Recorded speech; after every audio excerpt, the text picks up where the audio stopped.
But the head keeper there was telling me that, I think it was like the morning that I went to go and see him, so just a couple of hours before, and there were 2 spaniels way off the lead, way ahead.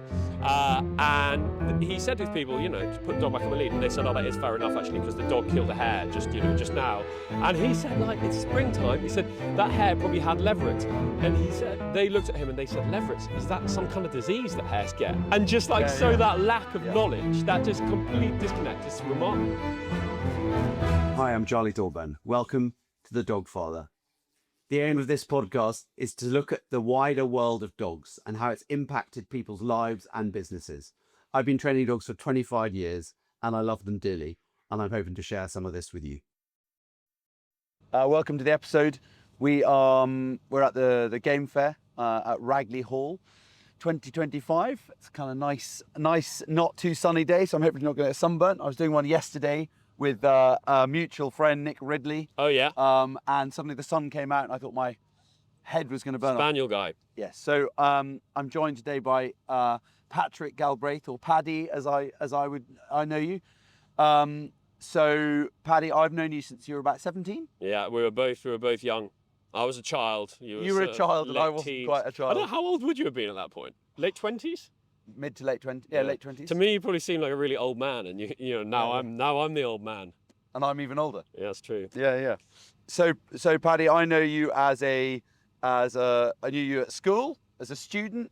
Always quite a kind of always had lots of questions. Not. I remember you endlessly asking me questions in the kennels. I was like, Paddy, get on and brush the kennel. Hey, like, I had to make the most. I had to make the most out of it. I've got loads of questions for you today, actually, about my spaniel. It's perfect. Yeah. And you then became the next thing I heard about you was you were suddenly the editor of the Shooting Times. Yeah. And you were like 23. Yeah, I was as surprised as anybody else. It just kind of, I don't even think I applied for the job. They just told me, you're the editor of Shooting Times now. You just woke up one didn't even morning, really want to do it. got an email. Yeah. There was a situation in Scotland a few years ago with a well-known property company, and a box arrived on the head of that company's desk in Edinburgh to find some business cards of the new head of that company. So I opened the box, he found head of the company, Scotland, and it wasn't his name on the box, and that's how he found out he just lost his job. Yeah. So yeah. So you were editor of the Shooting Times for how many years? Like 6 years, I think. And what was your sort of, like, what do you think you got out of that? Like, what do you think they got out of that in terms of when you started and versus you finished? Did you make a big impact? Do you think you did? Did you get, like, what was the remit when you took it on? So I was writing a bit for the Field and the Scottish Field when I was a student, just for kind of beer money. And then the job came up at Shooting Times, and the editor of the Field said to me, you should really think about this. I was actually midway through university, so I dropped out of, it was a master's degree, I'd done my undergraduate degree, and I just kind of had the most amazing free reign. So Shooting Times, like 150-year-old publication. Is it the oldest? We were talking about this earlier. Is it the oldest shooting publication? It's the oldest shooting publication. I think the Field is older, but the Field, when it started, was like news on everything from like the theatre to fishing to cricket to whatever. So was it? Dedicated shooting publication, definitely the oldest. And when the Shooting Times started, was it just like an A4? 4 pages. It was 4 pages. 4 pages. Yeah, it was 4 pages. I mean, it was actually started by a gun dog trainer just as a way to sell his gun dogs. It was it was a kind of fraudulent exercise in like, it's like Instagram now with all these guys on Instagram. My dogs are the best dogs. It was just like that. But it was 4 pages. Yeah. And then the guy went to prison. Quite a few of the editors have been to prison. It's kind of like it's kind of a hilarious thing, like kind of real rakish guys. But anyway, so I had real free reign, and I just went around and talked to people at places like the Game Fair and said to them, what do you want the Shooting Times to be? And the funny thing is like it probably at its best is a magazine for the sort of person who exists less and less. So the kind of like pigeon shooting, wild fowling, Springer, right? If a Shooting Times man, it's mostly men, was going to have a dog, he'd have a Springer Spaniel, right? Yeah. And I mean, Springer Spaniel ownership is declining. But it's that kind of turned again. Oh, really? It's turned again. Okay, fascinating. But yeah, that kind of do everything guy. Yeah. Who would, but like what I would call like a proper local countryman. Yeah. Who would be sort of like, come and do the moles in your garden, and he would go and shoot pigeons. And he'd know about this and he'd know about that. And he'd do a bit of beating and he'd do a bit of everything. Proper like countryman naturalist. But probably never shot a driven pheasant or a driven grouse, but loved pigeon shooting. Yeah, exactly. Like, likes the idea of it. You know, the kind of guy who doesn't actually shoot grouse but can tell you exactly what's going on the moors. Knows more about What's it it? Yeah. than the guy. What's the who's- report from the moors? Yeah, a guy no- asked me that the other day in a Oh, village yeah. in Norfolk. I'm not like some kind of oracle, but actually I could tell him, funnily enough. But What yeah, is, that what kind is of the guy. report from the moors? Well, you know, it's your neck of the woods. No, I don't. They're all keeping very quiet. The heather beetle's been really bad, I think, hasn't it? And I think worm is quite bad, like the conditions, but then I think brood size is quite good. Okay. So that's the thing, right? It's like insects are high, so the heather beetle's bad, but because the insects are high, there's been a lot for the chicks to eat, and that's that kind of, you know what I mean? So yeah, and then I went from shooting times. At one point, I was. So did you love your time at the shooting times? I mean, obviously it came to an end and like you Yeah. stopped because you were like, I want something new. Yeah. But like, was it Oh, it was something you fantastic. liked? Because I mean, So much you used to fun. message me, like you're like, oh, I'm off to Harris to do Yeah. this. I'm off to here to do this. Oh, look, I've got this bit of ground in Norfolk through this guy, and it's got some ponds and some grey partridges. Like, I mean, you were like living. You probably weren't getting paid bugger all, but you were living the dream to a certain In the extent. end, it was Driving around all in right. your chimney. Do you still have a Well, chimney? look, 45p a mile. You only have to go to Harris a couple of times, and you've. That's what. I wasn't really going there for any reason. I just, sank the ship on my fuel expenses. No, it was great. But like, you know what? Something's almost too good, and you're like, I've got to go. I've got to do something more serious, right? Okay, how's that going? Well, I've just had this book out, which has had This is your second book. so much publicity. It's been wild. Yeah, I wrote your second my book? second book. So this book, Uncommon Ground: Rethinking Our Relationship with the Countryside. Very pro fox hunting, very pro shooting, and I think the world's kind of changing. It's weird. So they got me on Radio 4 twice to talk about it. The second time they had a slightly limp. I write this line in there about how the ban on fox hunting was one of the most shameful episodes of Tony Blair's time in office. And they got this line out on the radio as though I was going to be like, I didn't mean it, I didn't whatever. Of course I said, yeah, I think that completely. But it's just interesting. I think that 4 or 5 years ago, it was much harder to talk about shooting and to talk about field sports and to talk about what I would call practical land management than it is now. And I think that's fascinating. I think the sort of the woke revolution has sort of passed and everyone's got bored of it. Yeah. I think to a certain degree, I think they've overcooked the green revolution as well in the same way. I mean, I'm a big fan of like the countryside and environment and stuff like that, but I think they've the sort of Greta Thunbergs of the world have slightly pissed too many people off, and I think everyone's, and I think the everyday person on the street doesn't really give a monkeys about fox hunting, and they were like, oh yeah, well, a load of rich, tough, posh people running around on horses. Oh, they're going to ban it. Oh yeah, whatever. I don't think it was really that. And I think people got bored. I think people got bored of being shoved in their faces. Yeah. And I think now there's so many other things that people care about. I think they're just like, oh, whatever. Look, it's not doing us any harm. But the meat question's a really interesting one, right? So I sell quite a lot of venison, sell a lot of muntjac, sell a lot of Chinese water deer, have a little business called PG Game and Venison Supplies. And this is what you stalking and then Yeah. And then I actually need to take local someone butcher. on because the demand is no. I don't sell to a local butcher. I sell it through a farm shop that I'm involved in, and it's quite a good business actually. But I literally can't keep up with the demand. And I thought for a laugh, why don't we do a little bit of mail order? And the mail, like I sell deer ahead, right? I'm like 4 deer down the line. I was at a party the other day in London, and someone's like, "Oh, you wrote that piece about shooting muntjac in a magazine called The Critic. Like, can I get on the the mail order list?" So like we've had to put the prices up just to kind of suppress demand a bit, and it's still there. But the point is like lots of people who are buying venison from me say, "Oh, I used to be vegan, I used to be vegetarian. I'm very anti industrial farming, but I've read about muntjac. They've read some of the stuff I've written about muntjac and so on, and they want to be part of that, and that's a really interesting thing. That's really interesting. Yeah. I mean, I get people who I wouldn't peg as knowing anything about shooting, who will say things to me like, "Oh yeah, I approve of wild fowling and walked up shooting, but I don't approve of big driven days." I'm like, where are you getting that from? Like, it's amazing that you know that much. Yeah, but that's good though, because that's like that people who are educated and actually know what they're. I'm quite happy for. I like having a conversation with people like that. I like that. Yeah. I like that opinion. I don't like what you do because you're posh. I don't like what you do because you kill stuff. It's like, and then you turn around you're really and a go, Gundog trainer at the end of the day. I mean, you're a working bloke. Yeah. I mean, well, say that, I did say the other day. It's like me on shooting time. I've never. Yeah. It's quite a lot of fun. I mean, there's a lot of hours, but a lot of the hours are pretty fun. Yeah. But it's the kind of It's that I don't know what I'm talking about, but I've got a strong opinion. Yeah, That's yeah. The kind of, that's You always even the get it people in you- shooting though. It's like people talking about woodcock, but I like to think in a small way, maybe not such a small way anymore. I guess my niche, and I didn't mean to do this, is writing about field sports and the countryside for a non-countryside audience. But so if you're on Start of the Week, the Today program, you've got 5.5 million people listening to the Today program. It's like the country's most interested, most educated people, and you're just talking about fox hunting, wildfowling, whatever. Like that's fantastic that we're kind of at a moment when there's a bit of where people are listening. Those people actually want to know the truth and the reality rather than the sort of. And it's also getting on the front foot. I mean, I think for too long shooting has been kind of like, oh, maybe we just hide. Yeah. And the thing is that, we're in a situation now, this is getting quite granular, but where the government are talking about whether they should bring shotgun ownership into step with rifle ownership. And, as all of your viewers and listeners will know, I think, having a rifle is a much more serious business than having a shotgun.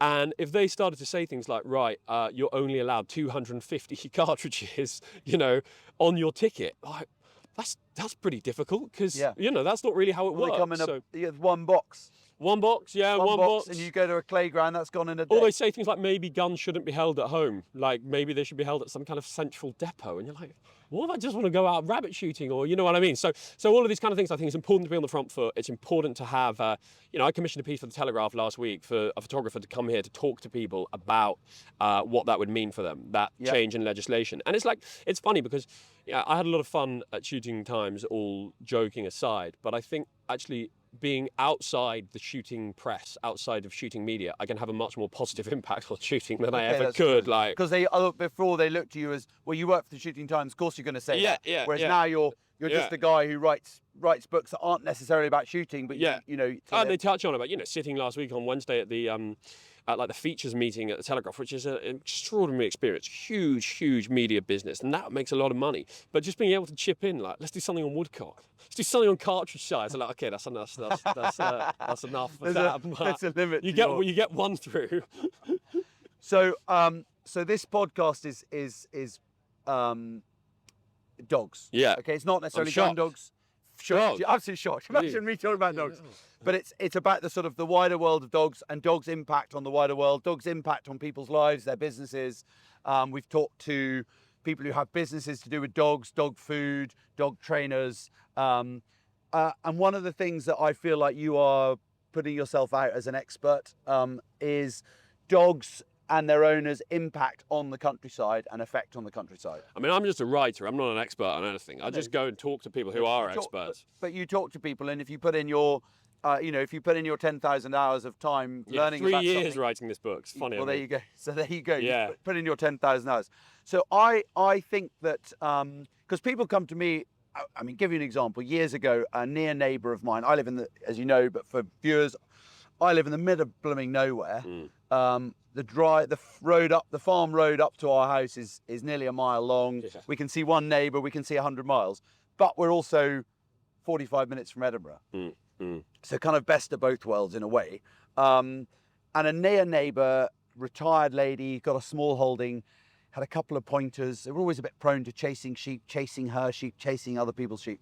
And eventually the neighbouring farmer, after years and years of this, and it was out at the wrong time of year, chasing, pregnant ewes, and he went out and he shot both the dogs. And he rang her up and he said, I'm very sorry, I've shot your dogs. I've left them in this place if you want to go and get them so you don't have to speak to me. But we've had, and she instantly rang me, you love dogs, you must think this wrong. I was like, I love dogs, but I like training dogs, and I believe that you're responsible for your dog, and therefore you've got to take that responsibility. That farmer was not a gun-ho, I know him very well, not a gun-ho kind of like, let's just shoot any dog and ask questions later. It was a, please keep the dog under control. I mean, it's gone on for years. And eventually he was like, I'm done. Because he'd just seen a couple of his pregnant ewes killed, a few more lost their lambs. He was like, I'm done. Bang, bang, they were done. So she rang me as the sort of the dog guy, the dog lover, and I'm afraid she didn't get what she wanted from me. And what she wanted from me was to go, oh, isn't that awful? Which it was. I feel very sorry for her, but I don't, and I feel more sorry for the dogs because she didn't keep them under control. And I have this sort of thing that I love dogs and I love being out with them and I love people enjoying their dogs. But what I don't love is people being obnoxious with their dogs and thinking that them and their dogs joy is just more not important. appreciating the harm that their dog can do. I mean, so I don't think people even have any thought. Well, they don't even think of their dogs as predators, and that's that's the fundamental thing, right? That they are. But I mean, I had an amazing time when I was writing Uncommon Ground, talking to the head wildlife officer. That's not his title, but it's something like that, on the Holcombe estate. Now, in Norfolk. In Norfolk, and everybody likes to take their dogs there for a walk, and they like to let their dogs run on the beach. And some of the things, I mean, he said to me not that long before I was there, they had a tern enclosure so closed off for shorebirds, right? So they can breed, and they're doing very badly in lots of parts of the country.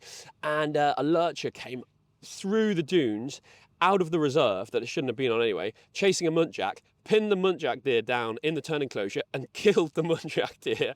He said the owner turned up about 5 minutes later, and he said, the list of things that she had done that was, the dog in the tern enclosure, the dog killing the muntjac, the dog in the nature reserve. The dog out of control, off the lead, out of control on private land. And he just said that you're banned. You're never coming here again. But he said most of his life, at certain times of the year, is just taken up with telling people to put their dog back on the lead. People get spaniels, they don't appreciate, what those dogs really are, and they're running way ahead. And I mean, there's all kinds of other things. Look how happy they are. They're flushing a bird. Oh my God, that bird's just left its nest and its chicks are dead, and you've just wiped out a dozen endangered birds with one moment of like, oh, isn't little Timmy having a jolly good time? On the Arundel estate, which is a very impressive place, great partridges, lapwings and so on, they do fantastically well there. But the head keeper there was telling me that, I think it was like the morning that I went to go and see him, so just a couple of hours before, and there were two spaniels way off the lead, way ahead. And he said to these people, put the dog back on the lead, and they said, oh, that is fair enough actually, because the dog killed a hare just now. And he said, like, it's springtime. He said that hare probably had leverets, and he said they looked at him and they said, leverets, is that some kind of disease that hares get? And just like that lack of knowledge, that just complete disconnect is remarkable. But what do you think? What do you think the answer is? Because I'm not a fan of nanny state and stuff, but I also think that actually it's got a bit out of control. Well, I think that I think there's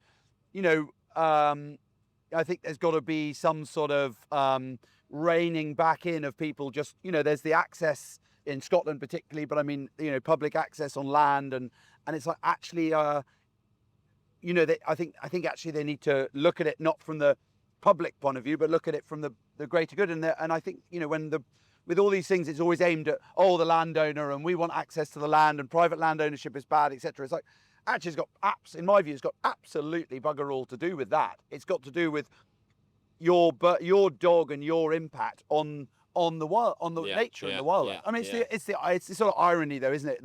The biggest supporter of the RSPB are little old ladies, basically. Old ladies who've got endless cats, and they leave a load of money in their will. The RSPB have got a department just dealing with money that comes in from people's wills. And they're all cat owners. And you're giving all the money to the RSPB to save birds, and your cat's in the back garden. They kill extraordinary numbers of birds. Killing all the birds. I mean, there is a sort of thing that I keep coming back to when I'm talking about this, which is that in 1500, the population of the British Isles was 2.5 million. Right. Okay. 1500 is not that, like, we know sort of what 1500 looks like, right? Well, sort of Civil War period. There's estates that have been owned, houses that have been built that are still there. But so 1500, 2.5 million people across the British Isles. We now have, I think, 40 million dogs. So 40 or 50. It's either 40 or 50, but I mean, to think of the population there being 2.5 million, we now have, let's call it 45, let's split the difference. That is nuts. So we need to understand the sort of extent of the dogs that we have. And then I think, really, I agree with you, I'm not into a nanny state, but I do think it's a cultural change, right? Yeah. It's people thinking, when people think, I'm going to get a dog, they don't think, okay, what would suit my lifestyle? They think, I'd really like an English setter or something.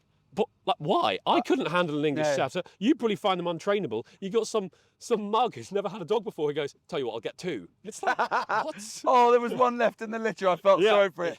So my kid wanted it. Well, I said this in the arena yesterday, and I say it quite a lot. In my opinion, 95% of dog owners in this country, if not the world, should have a Labrador.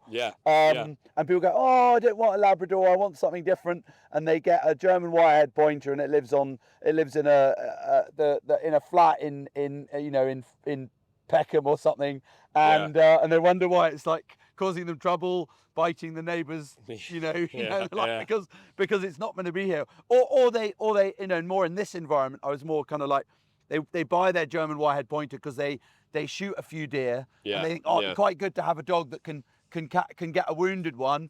And once a year, they might get a wounded deer that their dog probably isn't control enough. They don't actually bring it out anyway. Yeah. And I'm like, yeah. well, rather than getting a dog to spending the money and the time or not enough time on their dog for getting their wounded deer, why not go and have some more shooting lessons and not miss? The deer dog thing is really interesting because I think, like, you know, as we all know, like the way that you improve your gun dog is through exposure and opportunities. Like, you know, that's much of it, right? Yep. Whereas if you've got a dog whose sole job is to track wounded deer, I mean, I'm not the world's most fantastic rifle shot, but like, I mean, how many times a season do you have a deer that goes like a mile? I think in Europe it's more common because you're shooting them driven, but here, right? But what's really interesting is again, lack of education, even in people in the know. And I've been out to Europe with clients who have our gun dogs, but they also have what they call big game, sort of, you know, shooting driven boar and deer. And they've all got these slightly crazy kind of dogs that are barking and out of control. And I sold a dog to a gentleman who, in Sussex, does an enormous amount of stalking across the UK and in Europe. And his dog, he was like, how's my gun dog, fully trained black Labrador girl, 2.5 years old. He's like, how do I turn this into a deer dog as well? Yeah. I was like, just take it stalking. Yeah. It's a clever dog. It's been bred and trained to learn. Yeah. I was like, take it stalking. So he took it out and he sat it with him. And the first deer he shot, I said, the first deer you shoot, go over, leave the dog sitting, go over, take the deer off, create a bit of a scent line, send the dog, see what happens. Sent the dog went over the deer, came back, Dad, there's something here, Dad, there's something here. Yeah. He's now taken that dog all over Europe. Yeah. Never shot a boar before. He went over to Europe. It found wounded boar and things, and these guys are like, oh my God, you can get a Labrador to do this? They've all got these crazy barking, biting attacks. Some of those dogs are savage. Some of those like wire-haired. And they get killed because they go in and try and get a wounded boar. Yeah. What is it? What is it? A sweet little Labrador does? It goes over and goes, oh, Daddy, that one's still alive. Can you come and help me? And he says it's an absolute dream. And he's dozens of times been offered to could they buy the dog? Because it's found so many boar and hasn't caused any trouble, so many deer. And again, like, I'm a big fan of Labradors, but I'm also a big fan of Cockers and Springers. We've got all of them. But I spend my life on my videos, and Nick Ridley was giving me grief about it in a sort of humorous way, trying to be rude about Cockers. And I said to him, I love Cockers, but I just make people think about it rather than, oh, they're cute. I saw a little black and tan one. I really want one of those because it looks nice. It's like, well, it may look nice, but you're not going to see it if you don't train it. So also going to, I mean, Nick's fantastic with his spaniels, and it's really interesting talking to Nick about people who go to train with him who clearly have spent a lot of time with their dogs, but with people who purely train Labradors. So they're like, they're lining their spaniel up for like a lot, all that sort of stuff. And as soon as you send it, it's gone that way. So that's quite interesting. I think there's a real point there in like choosing your trainer, and not just thinking, oh, they're a gun dog trainer, it'd be fantastic. Well, what I said it in the ring yesterday, the arena yesterday. If I want my son, Freddie likes go-kart driving. Right. Loves go-karts. Yeah. Doesn't do very much of it because where we live, it's just not that accessible. But he loves it. Okay, and he's quite good. He probably gets it because his parents drive like rally drivers. And I said in the arena yesterday, I said, if Freddie decided he wanted to do this, I wouldn't go to Lewis Hamilton. Say you have every no limit on who you can get. I wouldn't go up to Lewis Hamilton and say, could you train my child to be a racing driver? I'd go to the guy who trained Lewis Hamilton. Yeah. And so when someone comes to me and goes, so I went and had got some lessons from this guy who won this or did that or has done that, right?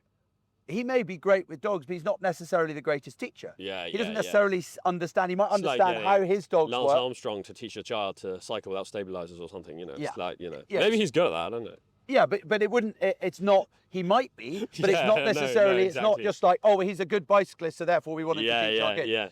And I think people often, So I say that with the dog training. I'm like, just because they're good with dogs, they need to be good with dogs. Yeah. You don't want to go to somebody whose dogs are amok because they can't train dogs. No. And there's the kind of those that can do and those that can't teach kind of thing, which I also take the mick out of. But what you want is you want to find someone who does both. me, Nick Ridley, It's also Jeremy, understanding what the client actually wants, wants and their that's dog quite a rather fundamental than thing. rather than going to Yeah. someone who just wants to do what they want to do with your dog. I mean, I've got no interest really in like handling my dog at distance, like left, right, because that's not the kind of thing I use it for. No. So just what's the point? walked up shoot. I could waste, and the dog doesn't really like it. I could waste years trying to get it to like whatever. Looks smart, but Yeah, and we that's very much kind of our view is like, what is this client going to use the dog for? We've got a really nice Labrador going to a gentleman quite soon, and Lauren's been training it. Lauren's like, how much directions? I'm like, that dog needs to be walking off the lead at heel, around a game fair, around a racing yard, around an office. And the guy's going to be delighted. Yeah. If it picks up a few birds on a shoot and doesn't cause him any grief, he's going to be super delighted. Yeah. He's the sort of guy that's going to go, oh, what whistle? Yeah. Like Lauren, you'll spend months training that dog to stop on a whistle, and he won't even take his whistle. The other thing I just think that like one of the worst things, and this is not really to do with the general public and dog behaviour, but this sort of shooting community, is this: people take such pride in taking a dog out that's 10 months old into the field, as though it's like it's just some like accolade. Yeah, and then the wheels come off spectacularly. And the point is, like, if your dog's not ready till it's 3, it's not ready till it's 3, and you can't really change that. So So what do you think we can do as, obviously you're writing books about it, you're on radio and TV, you're trying to educate people to just think about the bigger picture and not just about, in the videos I talk about selfish humans. But I want to go there. Well, just because you want to do something doesn't mean it's the right thing to do. Yeah. How do we try and educate people and apart from podcasts and writing books, how do we try and get out to the bigger world and the idea that actually they need to be a little bit more responsible for their what their impact is on the rest of the world? I think it's just an education thing. And I mean, people always call for more access. To me, it's really about opportunities to engage. So, I'm sure you've done the odd demonstration to a school or whatever. And, I think beating, right? It's fantastic. It's such a great opportunity to engage with the countryside. But, where I stalk deer, we've got a big deer problem. In North Norfolk, there is Arundel's the same. I mean, all of these places, and Chinese water deer, muntjac deer, fallow deer, red deer in places now. And I keep meeting farmers and landowners who say, "Oh, I've got a deer problem." I keep meeting youngish guys who are like, "Oh, I really want to get into deer stalking, into deer management, but I can't find any ground." It's like, well, maybe we could put these two. And I think it's sometimes people actually, like landowners and farmers and people like yourself, people like me, understanding what we have and how we can share a bit of that and bring people in, rather than saying, don't go there. It's like, please don't go there then, but why don't you come back next Thursday because, there's a shoot day and you could join the beating line, you give 50 quid and a can of beer kind of thing. I think the problem is a lack of trust and therefore a cliquey kind of, I don't want people who don't know what they're doing on my ground. You're basically, if you're going to encourage people to come out, you're setting yourself up as a bit of a charity. You're going to spend your time looking after other people. What is an estate? That's what an estate. An estate has to be the focal point of a community to a degree. I mean, but an estate. Ragley Hall. I mean, they do it quite well. And they were saying the other day, I was talking to the land agent who runs this place, and he was saying estates now. He came to a talk I was doing actually on this book. He was like, estates have to ask themselves what their purpose is in this day and age. And how do they explain themselves to the public? And I think that's a really interesting question. It's a really interesting question. Yeah, I think you're absolutely right. But that's kind of that's a luxury that some people, even some estates are financially able to look at that bigger picture. In the same way as a hopefully thriving dog training business, we can do the odd event for free. We can offer under 16. The odd free gundo. We can offer. You could be like Live Aid, send spaniels to Africa or something like that. But we can offer we don't really promote it enough, and I want to do more of it. But we would now, anyone under 16 doesn't pay for lessons. So we get people. I mean, that's great. Granny and Grandpa ringing up saying, "Can we book?" little Johnny a gun dog lesson. You're like, you can, but actually it's free anyway. So why don't you buy him some dog training kit from Muntjac Trading or Dog and Field or someone, and then come to us for Well, a that's lesson brilliant. for free. And I mean, here's the thing: I We think do demonstrations at schools, admittedly my Exactly. children's schools, but we do such a demonstrations. good It's a thing to start. do. We do But I demonstrations. think we had this for nothing. conversation actually once, and I was thinking of it the other day. It's like I was up on the Isle of Lewis. We were all shooting, and we looked around the table. There were like 8 of us there. None of us had grown up in a house where our dad was constantly right, pigeon shooting, duck flighting, you know. And if we had, because I know kids like that, we'd probably be like, ugh. So I guess all of us to a degree had to like find it ourselves. Which was me. And my the dad number went, of I went beating with my dad, but my dad shot 4 or 5 days a year. Yeah. And as soon as I was shooting, able to hold a gun, and he saw that I wasn't like dangerous and everything else, he was like, I don't want to you shoot. Yeah. And He like, would just and, take- like, and like you're saying, I asked you loads of questions, like of course, and I got a lot out of working for you when I was young, you know.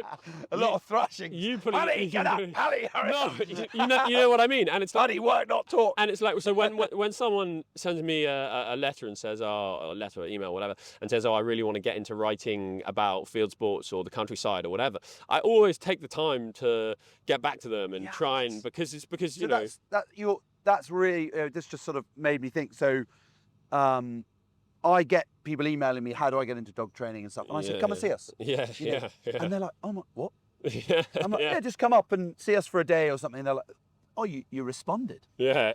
Dan who works for us, Dan's absolutely barking mad, and he's awesome. He's a great guy, but he's absolutely crazy. He wrote 100 emails before he got a response. Really? I was the response. 100 people, can I come and work for you for free, clean your kennels and learn from you? They didn't even respond. Yeah. And then he got the odd no. Yeah. But half the time he didn't respond, and you're like, oh my God, what, like, one, it's free labour, Yeah. but more to the point, you've got an enthusiastic person who really wants to learn. Like, it's your duty as a member of society, surely, to encourage them to come in. And I worked out the other day selling Muntjac, right? We've made £1,700 this year, and I was like, this is not work. Like, if you factored in the time, you'd be. But like, it's not really about that. It's about people coming into the shop and going, oh, you know, do you have Muntjac? I was reading about Muntjac, you know, and that's and engaging them in the right thing. Yeah. You know. Yeah, and that's kind of when we do our like training demonstrations.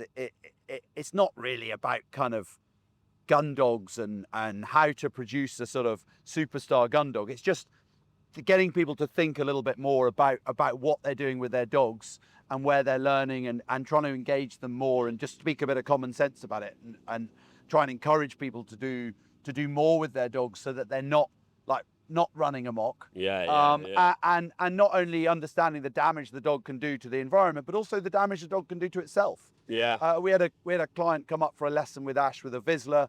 I mean, it was pretty sort of out there, like dog, bit of a loose cannon. Ash, you really need to kind of get this dog on a lead, in on a controller. It's going to end in tears. Next thing we heard from them, the dog, they'd spent £11,000 because the dog had been hit by a car and had to have sort of rebuilt, and they could afford to do it. It wasn't insured. They did it. They loved their dog. But I was like, God, if you just listened to Ash's advice, which was your dog's going to get run over if you don't control the deer chasing and the craziness. And now that dog, I mean, we've seen the dog again, and it's basically brain damaged. It's probably going to have a fairly short life.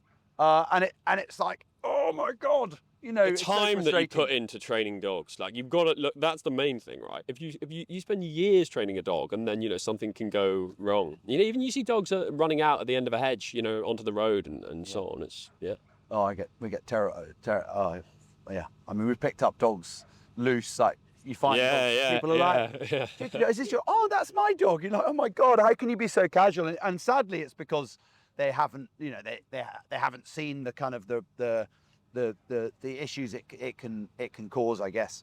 But yeah, it's a tricky one, because you do want to encourage people to enjoy dog. Well, I want to encourage people to enjoy dogs, and I don't want to be like, don't do that, don't do that, don't do that. But I also want people to really understand the wider impact of the negative impacts dogs can have if they're not under control. I think of this, Mordor being a positive business and a friendly business. I mean, it's not in the name. Sounds obvious, but like, that's quite a rarity in the gun dog training world. I mean, I've met gun dog trainers, and you would never train. They're just sort of miserable, and it's an interesting thing. Just talking about people having fun with their dogs that's so important. Yeah, so important. Playing with their dog. We had a chap turn up. I don't know who it was, but a chap turned up to the stand. and he was buying one of the first aid kits off our friends who are in our stand with us, and it's dog trainer. Great, buying. Never once made eye contact with our dogs or with any of our team. It was almost like, I can't talk to them because whatever. And you're just like, oh my word. Gundog people are like narrow-minded. That, it's quite sad, isn't it? Yeah. It's quite sad. But that's my concern, going back to the kind of encouraging people in. There's so many of these little cliques, and even the guys that work for me, they're going to tests, and they're younger. They're not from the area. They don't know people. Yeah. And people don't know some of the young ones. People don't know. They know they work for me. There's not like a kind of like, oh, I don't like Charlie, so I don't like the guy that works. They're just turning up as sort of Joe Punter. Yeah. And they're not getting a positive. Oh, come in. Yeah. Come and join. Oh, it's so nice that you're joining our club and you want to engage. They're like, who are you? What are you doing? Where are you from? Don't come back. And it's really sad. It almost sort of makes you want to sort of set up a new, and I know people have tried a new sort of way of engaging more people in the public. We're building a new site for the dogs, which I'm going to talk about more once it's a bit further down the road, but because we're just in the planning stages. But one of the things I want to do more of is running events, and just doing stuff like having people come with their dogs. And doing sort of talks and a bit more sort of American style, like, people will go to a dog seminar. We just don't do that over here. But having that sort of an event where there's a number of people talking from different angles. There's dog trainers from different walks of life, different types of training. It'd be really interesting to get like an ecologist along to talk about the impact that dogs can have. That would be really fascinating. I think. Exactly, and just to kind of educate people, so people walk away going, God, that's really, I'd never even thought about it. Most of the comments we get when we're doing these demos, people go, God, it makes so much sense when someone says it like that. I had a fascinating time the other day. I was driving past the River Stiffkey, which is a North Norfolk chalk stream, and there were some guys surveying it, the Norfolk Rivers Trust. Really beautiful bit of river. And I said to them, oh, like how much wildlife or whatever, aquatic life are you finding? And they were like, actually very little, because this is such a popular spot for dogs to swim and for people to swim. And I said to the guy, I said to the guy, my dog sometimes swims here. He said, well, I totally see why. It's such a beautiful spot. But he said, when you do the cold, hard, surveying, you see that the wildlife here is terrible compared to other parts of the river. So, sometimes it's the impact that you don't see as well. Yeah. Fascinating. Good. I think that's go to the final. I might even give you this, book. Charlie. Yeah. Oh, wow. Get it in the show notes. That's my second book of the weekend. Can you? They do an audio version as well. for the illiterate Charlie Thorburn. But no, it's going really well. It's been very well reviewed. So Excellent. Who did where did the artwork come from? I don't know. The designer at HarperCollins. They just show you a few things, and that's what we're putting on. Yeah, it's all about being on the shelf and standing out on the shelf, I think. Yeah. Beautiful. They call those end papers. Who knew those orange bits? End papers. End papers. Oh, nice. It's very smart. Thank you very much for coming. Thank you very much.